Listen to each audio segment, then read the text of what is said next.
enyi m nwanyị sị m na enyi ya nwoke bụ ọnkụl ya. Ofu nwa okolobịa sị m na ya nụrụ nwaanyị anụsịa, mana bifo ya achọba ịnụ nwaanyị ya na-etinye akwụkwọ obodo oyibo ije obodo oyibo jee mee masters ya. So ka anụsịalụ dis lady ya na ya na mana fayela ayo bifo ya wee nụbịa. So ka anụsịalụ ya nka na-agba akwụkwọ obodo oyibo ya pụta ya wee jebe obodo oyibo. Ọ sị m nne ya wee luo na ya jele ime masters na-enyere ya 4 hours ọ ga-eji na-alụ ọrụ ya taa na mana ịfụ ọlụ ụlụnwa na-afịa arụrị na ọ na-esi ka inweta company ga-enye gị ọlụ for just 4 hours na ifefa na like from 8 hours 12 hours ọkwa ịghọta na ọ sị m anọgide ihe sibelie ike dat na ịnwụrụzi ike ime nwa anything no money nothing elise because na falisi ife niile fa nwee before ya wee bịaba obodo oyibo nọ na ya dụ lucky na asịrị ya kwụsị ụgwọ akwụkwọ. Ọ sị m nne ike kwụlụ ọtọ gwia ya na-achọ ọlụcha na ka ọ kazi njọ agụụ na ebe a na-askọt ya akwụnwozikwa ụgwọ half pay a na-akwụ na fado 4 wee biri n'ofuru mbọtụ ya akwụnwozi ụgwọ ha na-asị ya na ọ ga-apụ. They feed him ya ihe dozia too much ya wee kọbalite nwunye ya nwa which nọ na Naija na struggle akwa ịghọta na o wee si oke na ya ga-eje gwa ọnkụl ya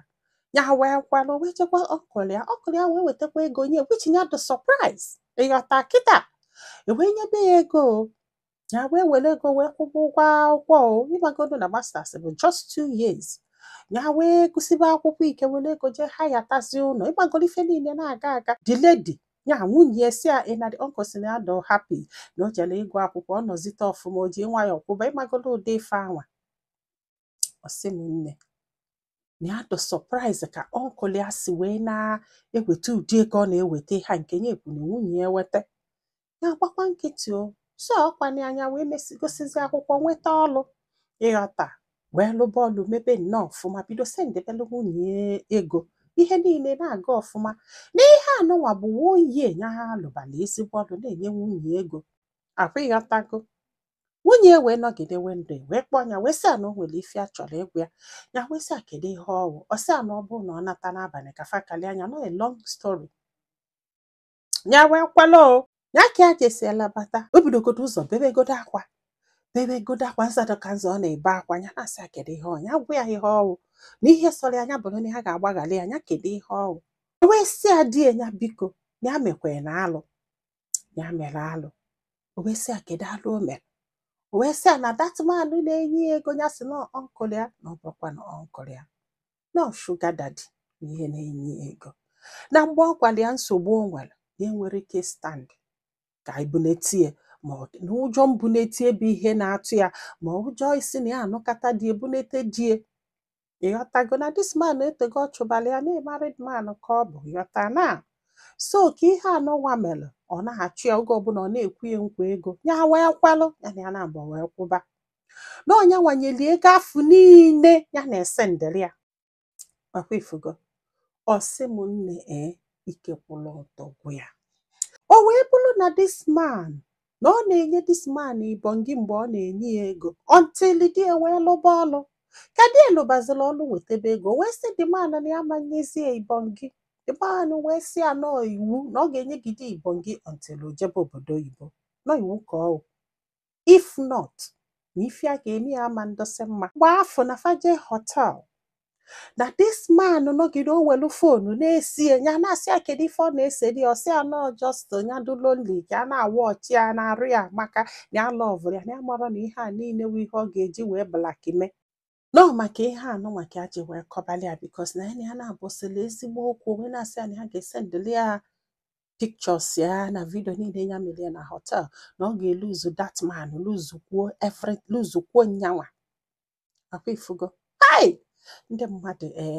chai ọ sị m ka this girl na-akọli ya ife anwa na pictures nwunye ịbata na WhatsApp ya akwa ifugo ọ bụ na the girl wepụtara obi niile kọọlị ya na di ya n'obodo oyibo wee gwa ya nsogbu di ya nwere ọ sị na ya ga-help according to the girl ịghọta na mgbe the girl kọsịala ya o wee sị ya na ya ga-enyere ya kama na ọ ga-enye nọmba the guy ka adụshọ nye nọmba the guy ka ya malụ ma ya just nyelufe aka enyelu m aka nkịtị ya ma mkpe ya na ya ma ka a ga-esi wee kpe ya wee malụ na ya mara na ihe a niile bụ nnọọ ife o dobelu just this guy si n'ike kwụrụ ọtọ gwa ya ike kwụrụ ọtọ gwa ya na ọ bụ na this girl akọrọla ya ife a na ọ kala ya mma mana ọ bụ na ọ kọrọla ya anya pictures afọ wee bata na ọ kala ịbụkwa ezigbo nsogbu again. In fact ọ sị m hai n'ọkwanụ nwoke ka ya bụ ya na-ebe n'elu zugo of feelings for this girl mana this girl sacrificed a lot. Ndị mmadụ wee na-asị ya gbaghara ya na ọ bụ na o lute nso na ọ ga-forgive mana ya mara ka ya si forgive na ihe na-ewute ya bụrụ na ọsọ n'ọnụ ka akọrọ ya no that pictures that man send ya nyafe ya ehihie a na-agbake ya isi kedu ife o jiri egwu ya the girl wee sị na ọ bụrụ na sọsọ ya nyebie ibongi ọkwa ịghọtago which ọ na-ewutezie na ya chọzi mana isizi n'ike nsị ka ya chọrọ ya wee jụ wee sị ka agwa die this guy wee sị m ya mụrụ ife a ka eme ma ọnya continue na anụ this girl na ofe enyi nwoke si ya ọ bụgodo na ịlọvụzi ya ka ịkpọti obodo oyibo ọ bịa gị gwa ya na okwu ezighị eme ịghọta ka o jebele onwe ka ọ bụrụ ife olite like na ị ga-esetụlụ ya in one way or the other na ọ wụlụ ya na ya ga-akpụ ya jụọ anya si ya na ya chọrọ inye gị ego ọ ịkpọtago obodo oyibo mana gị na ya na-abịa ibizi dịka di na nwunye maka ihe a ime na ọma nkwe nke ọbụla otu usoro imeeli enye na ife ofu enyi nwoke gwara ya ofu enyi nwoke si ya na onwero right nwaanyị o ji wee jesobe nwoke ọzọ na ọ gwara anya sobe na ọ dị wrong ya hapụ ya. Akụkọ nna akọ kịta bụ ube atụrụ n'afọ ifopie nsogbu ịhapụ ya nsogbu. Yes.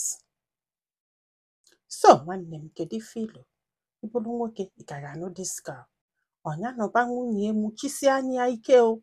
mụchisi anya ike were ife anụnwa nọọ nyanwa mere ebe ọ nọ today ka onye setụlụ ọnya ka o jebele onwe ma ọ bụrụ na ọma bụ nwunye ọ bụrụ bụ ife m ga-ekwu chukwu meele m ebele honestly ịma na mgbe ụfọdụ ijide nwunye gị ma ọ nwaanyị na nwoke ọzọ